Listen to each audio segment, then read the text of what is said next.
야곱은 지금 고향으로 돌아가고 있습니다. 고향을 떠난 지 20년 만에 고향으로 돌아갑니다. 얼마나 기쁘겠습니까? 얼마나 마음에 감동이 있겠습니까? 고향을 떠날 때는 빈손으로 떠났습니다. 하지만 이제 아내가 넷, 자녀들이 11명, 그리고 양과 낙이, 가축이 두 떼나 나눌 정도로 큰 부자가 되어 돌아갑니다. 그런데 야곱은 전혀 기쁘지 않습니다. 왠지 모르게 마음이 무겁고 불안하고 두렵습니다. 왜냐하면 고향을 떠날 때 형과 아버지를 속여 형이 받아야 할 축복을 가로챘기 때문입니다. 그래서 고향을 떠나더라도 도망가다시피 해서 고향에서 나왔습니다. 그런데 이제 형 에서가 어떻게 나올지 모르는 것이기 때문입니다.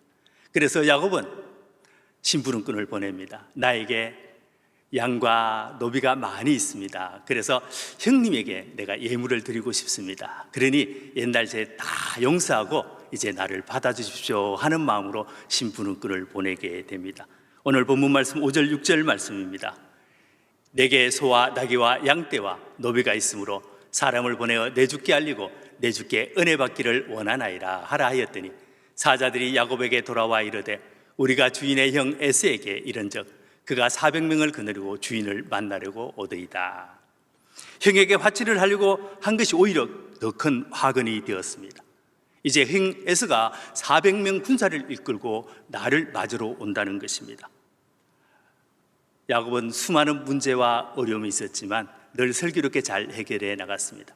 그런데 이번에는 문제가 심각합니다. 400명의 군사를 이끌고 나를 죽이러 온다는 것입니다. 이번에도 야곱은 또 장기를 부려보고 또 머리를 써봅니다.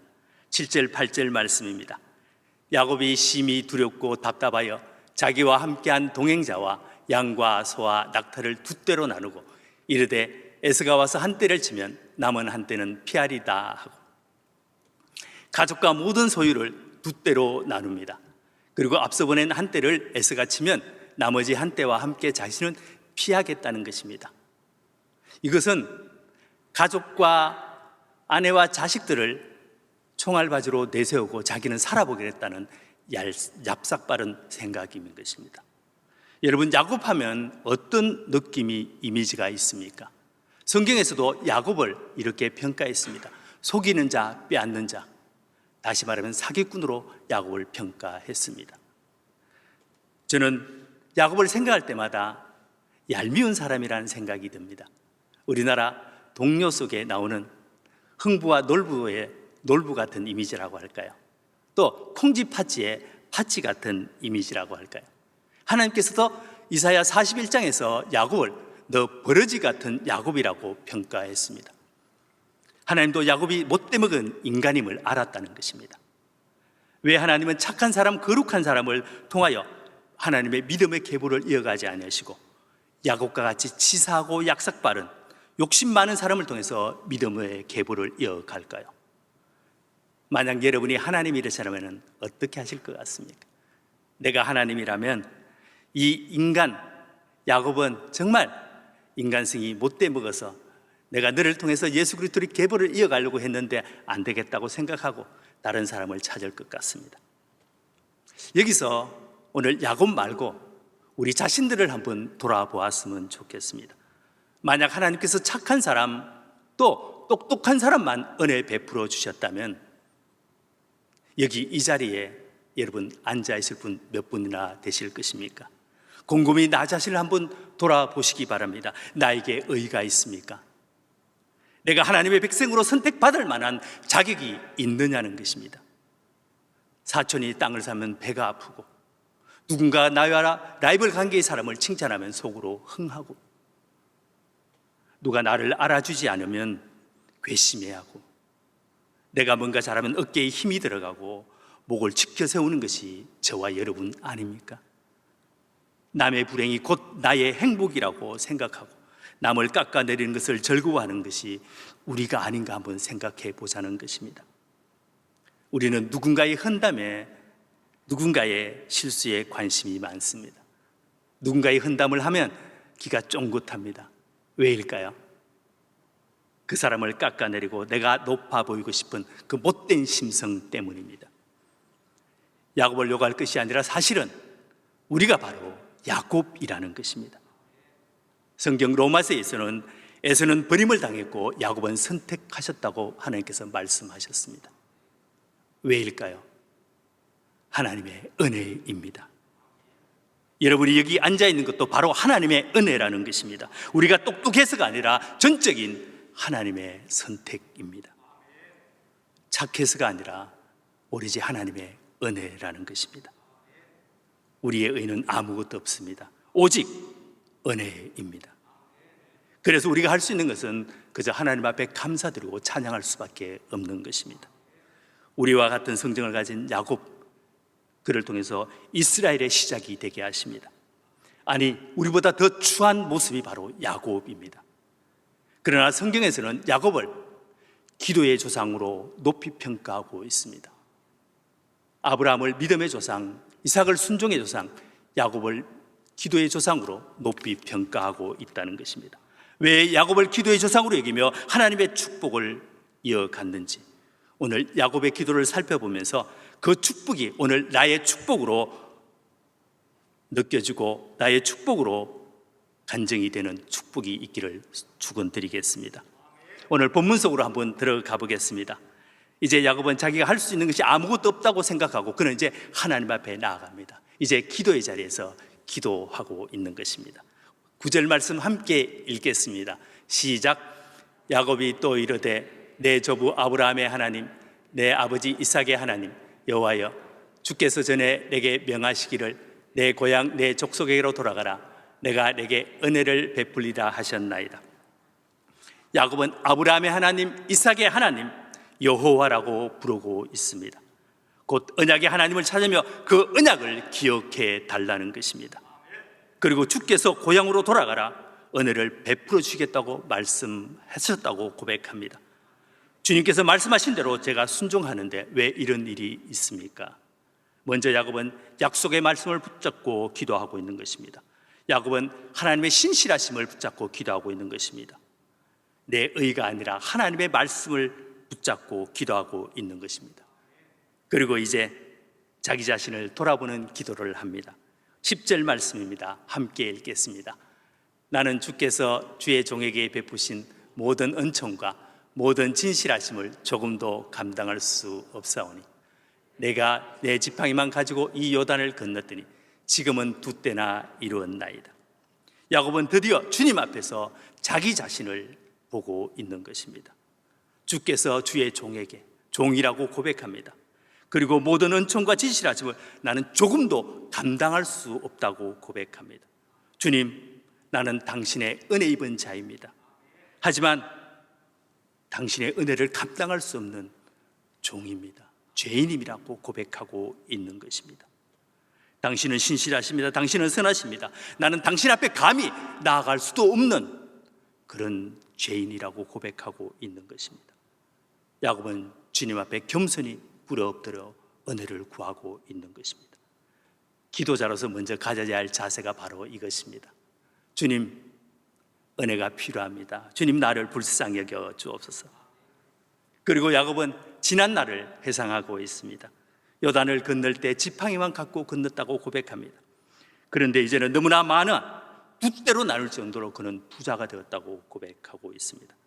야곱은 자기가 아버지 집을 떠날 때 지금까지의 일을 회상하고 있는 것입니다. 그리고 힘들 때, 어려울 때 하나님께서 지켜주셨고 인도하셨다고 고백하고 있는 것입니다. 하나님께서 야곱을 몇 번 만나 주셨습니다. 처음 만나 주실 때가 28장입니다. 에서를 피해 도망하면서 지치고 힘들어 돌베고 잘 때 하나님께서 만나 주시고 언약의 말씀을 주셨던 그때를 기억합니다. 우리 그때로 돌아가 한번 말씀을 보겠습니다. 28장 15절 말씀입니다. 이것도 같이 한번 읽겠습니다. 시작. 내가 너와 함께 있어 내가 어디로 가든지 너를 지키며 너를 이끌어 이 땅으로 돌아오게 할지니 내가 내게 허락한 것을 다 이루기까지 너를 떠나지 아니하리라 하신지라. 아멘. 이제 야곱은 고향을 떠나면서 다시 돌아올 수 있을까? 돌아오는 것은 고상하고 지금 가는 곳에 대해서도 저는 아무것도 모르고 있습니다. 그저 삼촌 라반이 있다는 것만 알지 삼촌 라반의 얼굴도 모르고 떠나가고 있는 것입니다. 얼마나 두려움이 있겠습니까? 극도로 두려움과 불안 속에 있었습니다. 그런데 하나님은 환상 가운데 그를 만나주시고 말씀을 주십니다. 내가 너를 어디로 간지 내가 지켜주겠다고 말씀하십니다. 내가 너를 이끌어 다시 고향으로 돌아오겠다고 약속하시는 것입니다. 내가 너를 떠나지 않고 내가 너와 함께 동행해 주겠다고 말씀하십니다. 이 말씀이 우리에게 소망의 말씀이요, 위로의 말씀이요, 생명의 말씀이 되기를 축원드리겠습니다. 이보다 더 큰 위로가 있겠습니까? 야곱이 낭망하고 절망 가운데 있는 것을 보시고 하나님께서는 찾아와서 그를 만나 주신 것입니다. 그리고 절망 가운데 희망을 불어넣어 주신 것입니다. 고통 가운데 위로해 주시는 분이 바로 우리의 하나님이십니다. 야곱은 라반 삼촌의 집에서 살았지만 속임과 위험의 순간들이 많이 있었습니다. 그때마다 하나님께서 지켜주셨다고 고백합니다. 31장 7절 말씀입니다. 함께 읽겠습니다. 시작. 그대들의 아버지가 나를 속여 품삯을 10번이나 변경하였느니라. 그러나 하나님이 그를 막으사 나를 해치지 못하게 하셨습니다. 야곱은 아내 레아와 라헬에게 삼촌 라반이 나를 10번이나 속였지만 하나님께서 막으셨고 지켜주셨다고 고백합니다. 이것은 나의 살아오는 모든 날 하나님께서 나를 지켜주셨고 나를 의의 길로 또 선한 길로 인도하셨다는 고백인 것입니다. 31장 12절 말씀도 같이 읽겠습니다. 시작. 이르시되 내 눈을 들어 보라. 양떼를 탄 순양은 다 얼룩무늬 있는 것, 점 있는 것과 아름진 것이리라. 라반이 내게 행한 모든 것을 내가 보았노라. 야곱이 마지막으로 삼촌과 언약을 맺습니다. 단판을 짓습니다. 그러면서 삼촌은 희고 좋은 양을 삼촌이 가지고 나는 얼룩이고 검은 양은 내가 가지겠습니다. 그렇게 삼촌과 단판을 짓고 그때부터 야곱은 열심히 어떻게 하면 양들이 얼룩진 양이 나올까를 고민하며 그렇게 했습니다. 그래서 양들이 물을 먹으러 오는 곳에 나무 껍질을 벗겨놓고 얼룩얼룩하게 만들어 놓았습니다. 그것을 통해서 얼룩무늬 양이 태어나기를 그는 기대했던 것입니다. 그런데 사실은 하나님께서 하셨다고 고백합니다. 꿈에 보니 양떼를 탄 순양은 다 얼룩지고 아롱진 것이었다고 그는 고백하고 있는 것입니다. 내 노력이 아니라 하나님께서 하셨다고 그는 고백하고 있는 것입니다. 하나님께서는 나의 억울함을 보셨고 그 억울함을 풀어주셨다고 고백하고 있는 것입니다. 여러분의 삶은 어떠합니까? 여러분의 삶의 마디마다마다 하나님께서 함께 하셨던 발자국들이 있습니까? 여러분의 마디마디마다 하나님께서 지켜주시고 보호하셨던 그 은혜들이 녹아져 있습니까? 삶의 고비마다 지켜주시고 하나님께서 인도하셨다고 여러분 고백하고 계십니까? 야곱의 고백처럼 나의 삶의 축복이 하나님께로부터라고 여러분 고백하고 계십니까? 이 고백은 지금 처해 있는 절박한 순간이지만 이것 또한 하나님께서 지켜주시고 보호해 줄 것이라는 믿음의 고백이기도 합니다.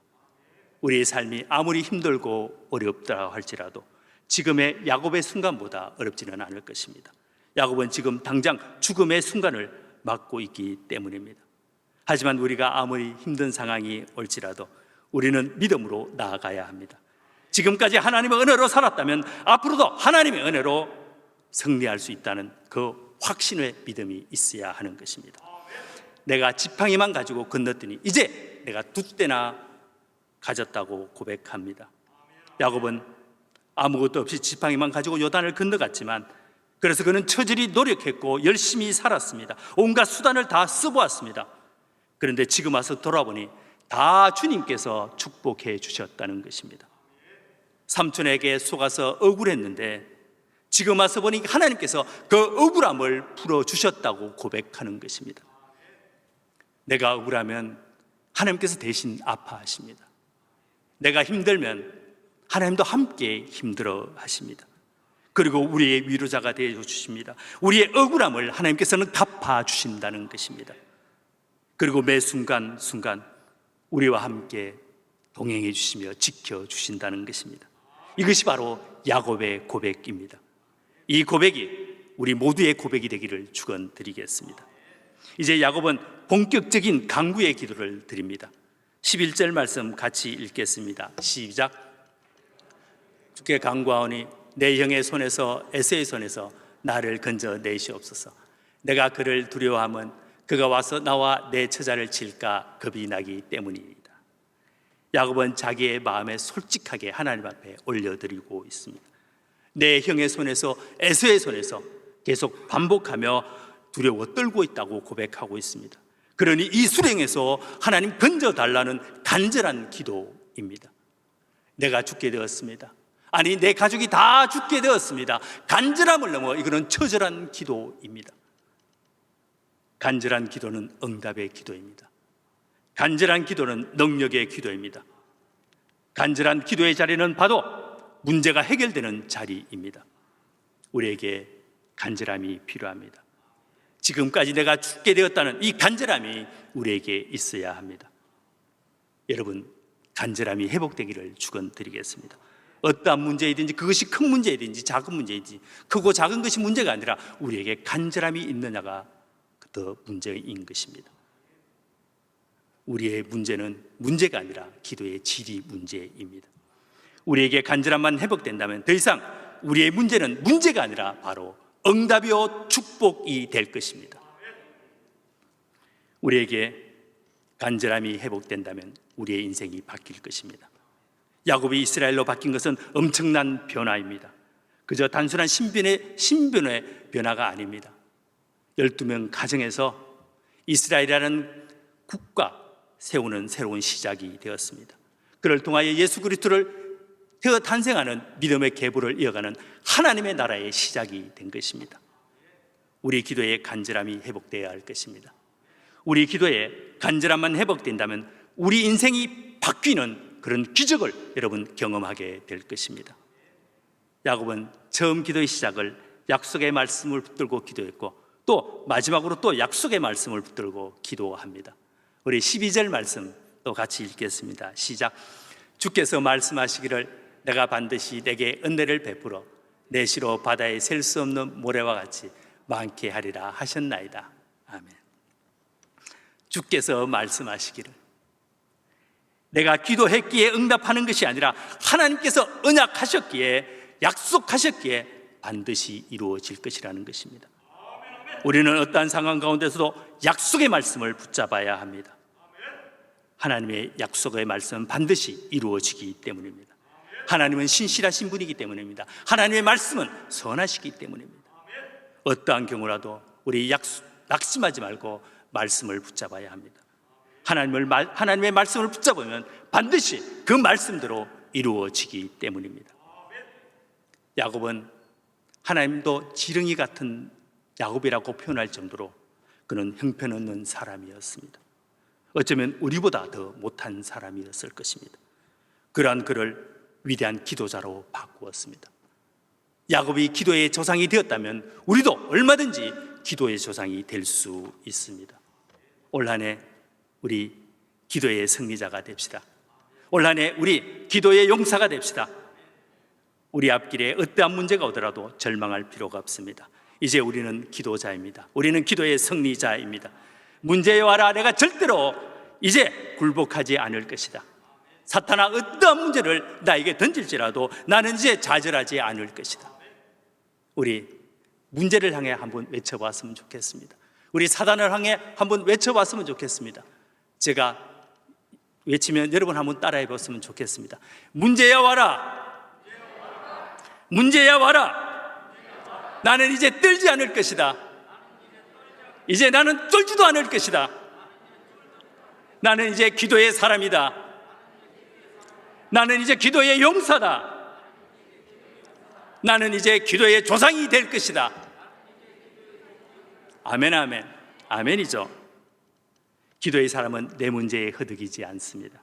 내 문제를 넘어 교회를 위해서, 민족을 위해서, 세계 열방을 위해서 기도하는 사람이 되어야 합니다. 제가 다시 한번 외칠 때 여러분 아멘으로 하답했으면 좋겠습니다. 나는 이제 우리 교회의 문제를 놓고 기도하는 기도의 용사가 되겠습니다. 나는 이제 내 기도가 필요한 연약한 이웃을 위해서 기도하는 기도의 중보자가 되겠습니다. 나는 이제 민족을 품고 기도하는 기도의 파수꾼이 되겠습니다.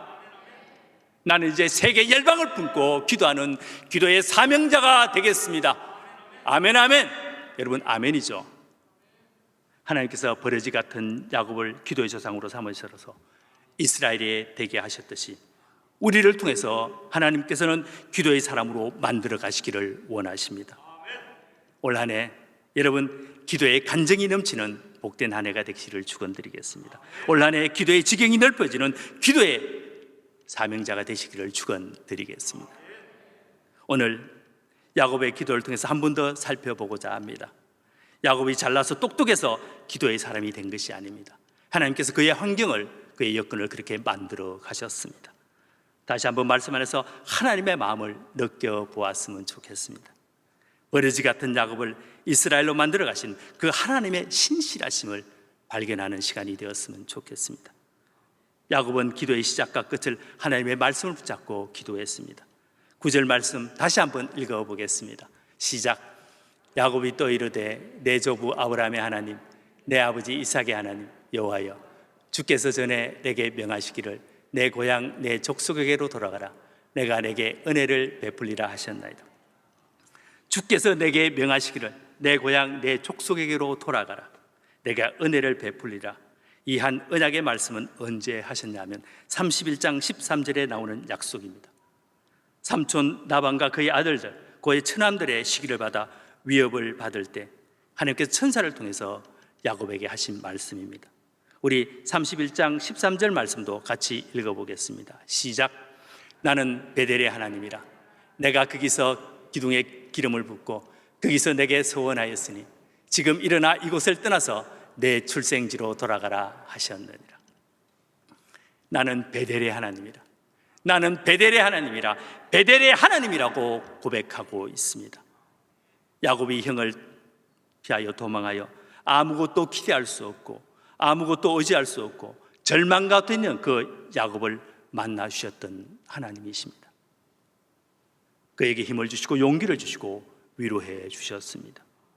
너의 할아버지 아브라함에게 언약했고 너의 아버지 이삭에게 언약했듯이 내가 이제 너에게 언약을 한다며 이 땅을 너에게 주리라.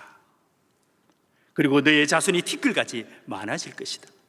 그리고 모든 민족이 너와 너의 후손을 통해서 복을 받을 것이다. 이 언약을 주셨던 언약의 하나님이 베델의 하나님입니다. 하나님께서 엄청난 축복을 약속한 장소가 바로 베델이었습니다. 또 내가 너를 돌아오게 하리라. 반드시 돌아오게 하리라. 내가 너와 함께 어디를 가든지 지켜주시겠다고 말씀하신 그 약속의 하나님, 바로 베델의 하나님이십니다. 베델에서 야곱은 하나님께 서원을 합니다. 야곱은 돌개백에 자던 돌을 취하여 기름을 붓고 서원을 합니다. 우리 같이 그때 그 시절로 그 시간 여행으로 한번 돌아가 보겠습니다. 28장 18절에서 22절까지 좀 길지만 함께 읽겠습니다. 시작. 야곱이 아침에 일찍 일어나 베개로 삼았던 돌을 가져다가 기둥으로 세우고 그 위에 기름을 붓고 그곳 이름을 베델이라 하였더니 이 성의 옛 이름은 누스더라. 야곱이 서원하여 이르되 하나님이 나와 함께 계셔서 내가 가는 이 길에서 나를 지키시고 떡을 먹을 떡과 입을 옷을 주시어 내가 평안히 아버지의 집으로 돌아가게 하시오면 여호와께서 나의 하나님이 되실 것이요 내가 기둥으로 세운 이 돌이 하나님의 집이 될 것이요 하나님께서 내게 주신 모든 것에서 10분의 1을 내가 반드시 하나님께 드리겠나이다. 야곱은 기름을 붓고 서원을 합니다. 다시 돌아오게 하시면 나의 하나님이 될 것이라고 고백하고 있습니다. 지금까지 야곱은 늘 아버지 아브라함의 하나님, 이삭의 하나님으로 고백했습니다. 지금도 그의 기도는 아브라함의 하나님, 이삭의 하나님이었습니다. 그런데 하나님은 이제 나는 너의 하나님이 되고 싶다고 그를 만나주고 싶어 하는 것입니다. 나는 너의 아버지의 하나님이 아니라 너의 할아버지 하나님이 아니라 나는 너의 하나님이고 싶다는 것입니다. 여러분은 어떠합니까? 여러분이 만났던 하나님, 여러분이 만난 하나님은 어디에 계십니까? 저 천국 보좌에 계시는 하나님의 하늘에 계시는 하나님이십니까? 그 하나님께서 저 천국 보좌에서 이 낮고 낮은 땅으로 인간의 몸을 입고 오셨습니다. 왜요? 죄 가운데 허덕이는 우리 인간들의 아픔을 몸소 느껴보기 위해서입니다. 질병 가운데 아파하는 그 아픔을 몸소 느껴보기 위해서입니다. 많은 문제 가운데 허덕이는 우리의 마음과 우리의 아픔을 몸소 느껴보기 위해서 하나님께서 인간의 몸을 입고 이 땅에 오셨습니다. 그는 죄가 없으셨습니다. 그런데 심판의 길을 걸어가셨습니다. 그가 찔림은 우리의 허물 때문이라, 그가 상함은 우리의 죄악 때문이라, 그가 징계를 맞음으로 우리가 평화를 누리고 그가 채찍에 맞음으로 우리가 나음을 입었도다. 예수님은 노바 군병들에게 채찍에 맞으셨습니다. 옷이 갈기갈기 찢어졌습니다. 희롱을 당했습니다. 수치스럽게 온몸이 노출되었습니다. 채찍에 맞을 때마다 살점이 튀어나와 떨어지고 피가 튀었습니다. 몇 번을 기절하고 로마 군인들은 물을 끼워넣어 다시 깨우고 또 채찍을 하고 때렸습니다. 그리고 십자가를 지고 골고다 언덕길을 올라갔습니다.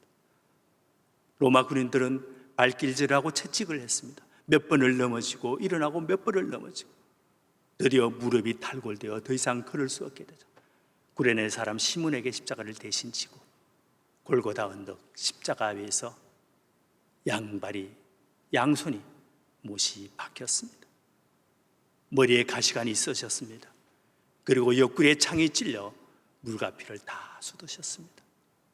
그리고 다 이뤘다 말씀하시며 숨을 거두셨습니다. 왜요? 나는 너의 하나님이 되고 싶다. 이제 하나님은 예수 그리스도를 통해서 우리의 아버지가 되십니다. 내가 비록 탕자의 모습일지라도 아버지는 종들에게 이야기합니다. 좋은 옷을 입히고 가락지를 끼우고 살찐 송아지를 잡으라고 말합니다. 버러지 같은 야곱이었지만, 탕자같이 주님을 떠났던 자였지만 하나님은 말씀하십니다. 죽었던 내 아들이 살아 돌아왔다고. 잃어버렸던 아들을 내가 찾았노라고 말씀하십니다.